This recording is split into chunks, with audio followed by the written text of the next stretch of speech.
Well, welcome back. Hopefully everybody had kind of a good restful weekend. We've made it through a whole week of our online learning. And last week I gave everybody specific assignments that had to be downloaded, edited, and uploaded each day. I'm going to do things a little bit differently this week. If you come over to the left-hand menu here, my lesson plans I've been posting here all year. I don't know if everybody's been checking that all the time, but this is where you can find the lesson plans. I've had other announcements I've posted on here since we've gotten started with this. One of them was a discussion board. You could kind of give me your feedback on how things are going. But this is this week's lesson plan. So you would click on it and it would open up like a PDF and you can kind of see what we're doing throughout the week. We're going to be doing a lot more things online. We're going to be reviewing quadrilaterals and probability that we reviewed that Thursday before everything kind of changed. But if you remember, we did stations and not everybody got to every station. So, and quadrilaterals, I noticed we had a little bit more trouble with. So that's why we're specifically working with those today. What you might want to do, I'm not going to do this whole thing on like how to solve something because really quadrilaterals has a lot more memorization involved. So I'm going to show you, you can find over to the side on our menu bar again, our unit on probability. So if you click on that, up at the top is our interactive notebook notes. So that's where I've scanned everything in throughout the course of the year. Oops, not probability, that's tomorrow. Today, I'm sorry, we are doing quadrilaterals, the one above it. And you have interactive notebook notes. And remember over to the side where you have these little like arrows, it says show details, so you can kind of open or close things to kind of help you out. You're going to want to use this family tree. That's got basically all of the characteristics that you might be asked about one of our shapes, one of our quadrilaterals, and remember how the tree works as well. For example, square is at the bottom of the tree. There's only one thing listed under it. However, it has all of the character traits of its parents or ancestors above it. Okay, so I didn't necessarily rewrite everything underneath the square. It would have been a whole lot of rewriting stuff. You have to use the tree to help you answer the questions. So for example, a square does have 4 lines of symmetry. That's the only thing we wrote because it's what was unique about it. But it's also going to have angles that are 90 degrees, all angles that are 90 degrees.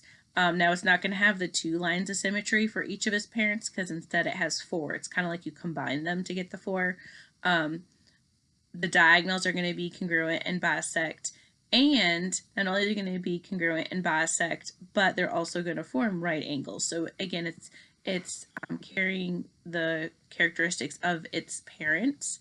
And if you go up to grandparents or great-grandparents, it would also have those characteristics.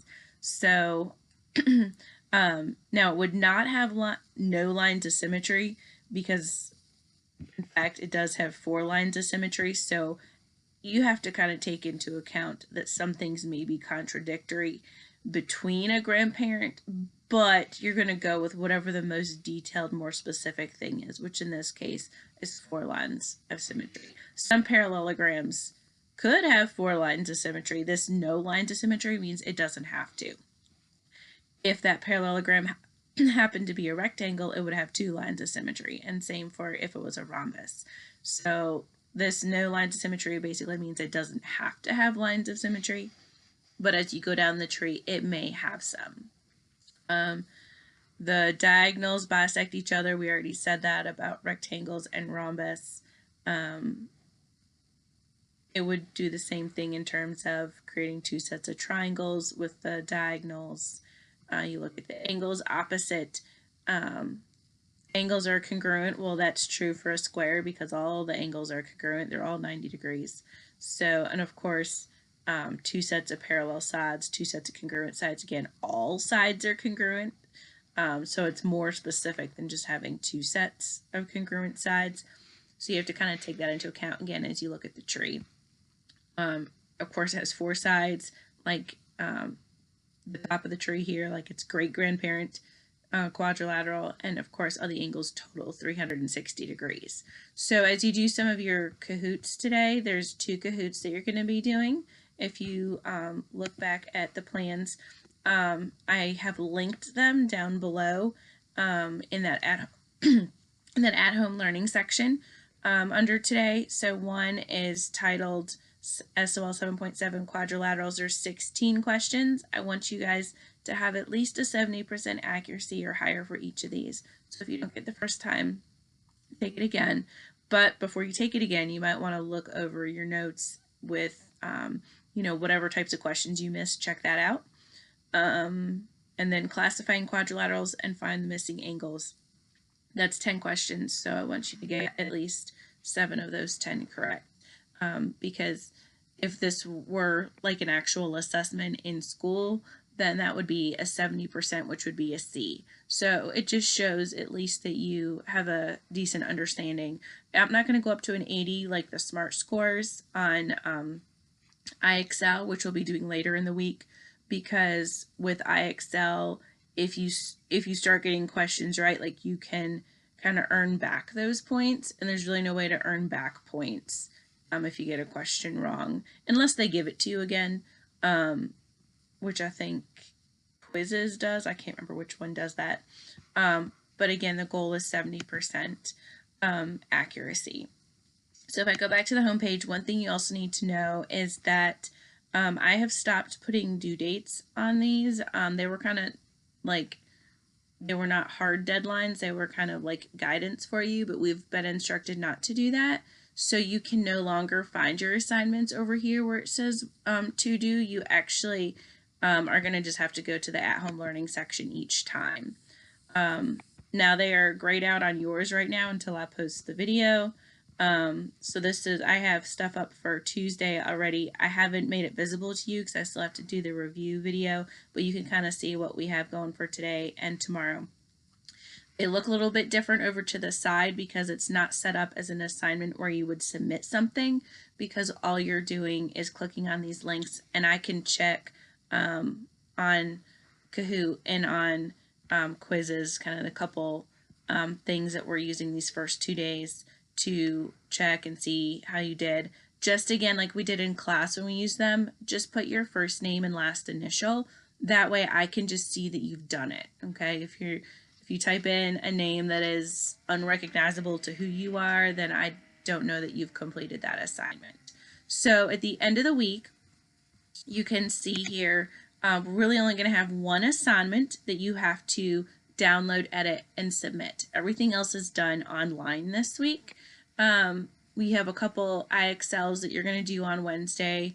One of them is in the 8th grade section, so just be careful with that. They will be starred, so you can see it under recommendations, but make sure that you're not doing V7 in 7th grade. That would be a totally different activity than what is listed under 8th. So then at the end of the week, I'm going to give you a set of questions to answer that are kind of based on what we've reviewed this week. Some of the questions I'm giving you or the topics we're reviewing, like on order of operations and replacement value.